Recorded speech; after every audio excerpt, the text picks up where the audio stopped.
So these are my favorite books of all time, and these are my least favorite books of all time. Starting with my favorite book of all time, The Hunger Games. This is what got me into reading. It got me into reading when I was in sixth grade, and I fucking love this series. Like, I reread it and reread it and reread it. It's the only book series that I have reread multiple times and just reread in general because the world is just amazing. It's built so perfectly. People are like, oh, it has so many issues. And I'm just like, I don't care. I don't care. I can gloss over all of that because this was really the perfect book. Like, it's the perfect trilogy. It's such a well told story. So, number two, the Six of Crows duology. A bunch of people try to perform a heist and they think they're going to get this large sum of money, and they end up finding out that they're stealing something different from this ice court.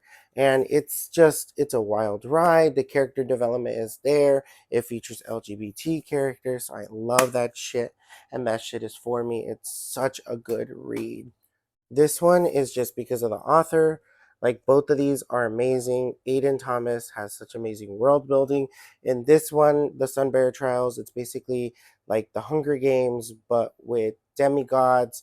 And in this one, Cemetery Boys, it's about a red rum mystery.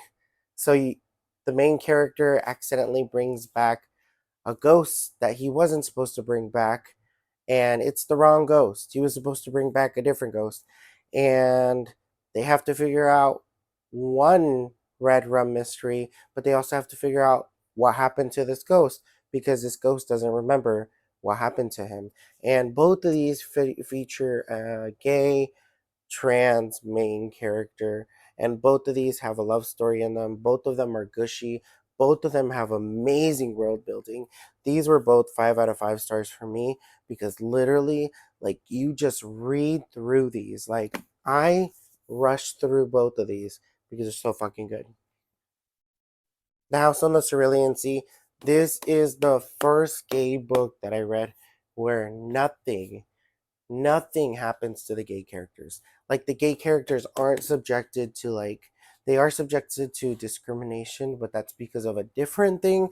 But they aren't subjected to, like, almost dying 24/7 because literally I hate plots. I hate plots that are like, oh, homophobia is the enemy in this game. It's like, no shit, Sherlock. Homophobia is always the enemy at all times. But I don't want to be reading about it nonstop. Make it a background character. Make the plot something different. And this is very like cozy. You get through it. It's about a dude ends up finding out that his life is really fucking boring, and he gets sent to this orphanage and he ends up finding his family. And that's literally the summary of the book because nothing really happens in this book. I'm going to be completely honest with you. Not one thing happens in this book. It's just for the vibes. It's just for the cozies. It's just for a good time. It's not for you to be like, I want an action adventure. If you want action adventure with gay characters, Six of Crows, Cemetery Boys, The Sunbear Trials, that's what you read. If you want gay cozy, you read The House on the Cerulean Sea. Also, if you want gay cozy, Heartbreaker. This is one of my favorite comics. Literally, before the Netflix series came out, my fiance was like, when's the next one coming out? And he would be excited for me because I fucking love this shit. I love that shit. I know I stopped naming off numbers, but that's just because I usually stop naming off numbers. Divine Rivals. This is basically like World War One, but instead of the enemies being countries, it's God versus God, and it's so the world is so built. And after the first 100 pages, you instead of getting the story after like 300 pages, you get the story after 100 pages, and it's amazing. And like, it's enemies to lovers, but like the dude in the enemies to lovers is like actually smart, and he is able to change in a short amount of time, and he fawns over this girl, and they're both really in love, but the main character is very independent, and she's very like, I am a girl boss, but at the same time, I kind of want to fall in love, and it's just amazing to me. Renegades. If I could get back into this world and reread it and reread it and reread it, I would get back into this world. It's slow burn. I don't think it's for everybody, but basically the main story plot is the villain infiltrates the good guys in order to take them down. That's like very condensed version of this story because that's the main female protagonist is a villain. She gets in there and tries to take down the good guys, and it's so, oh my god, the action of this is amazing. I wish these were longer. I wish these were longer. Look how big. All of them are this big. It's like 600 pages. I wish they were longer because it could have used with more story plot and more storyline. It was just, the entire thing was a fun ride. And now to my least favorite. So let's talk about these. The Darkest Mind. I was enjoying this. This was giving The Last of Us.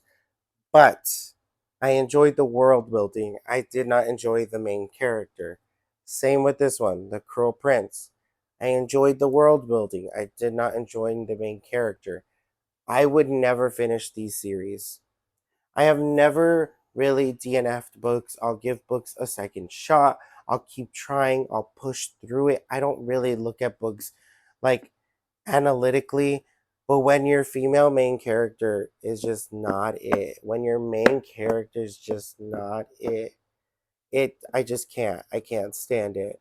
And like there are so many other books with better representation of female characters where they get shit done. And I know females are not all the same, and I know that they all are different, but these two books, it's like I'm screaming at the pages like, get out of your situation.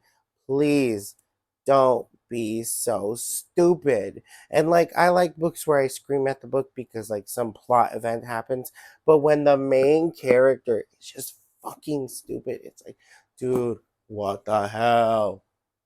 Because I don't get it. I don't get it. They had an opportunity here to make badass female characters, and instead they made these female main characters just terrible. And I'm just like, dude, what the hell? Because this could have been an amazing story, The Darkest Minds, and this could have been an amazing story. But then, like, every single chance they got, they like just fumbled the bag. And it's like, dude, what the hell?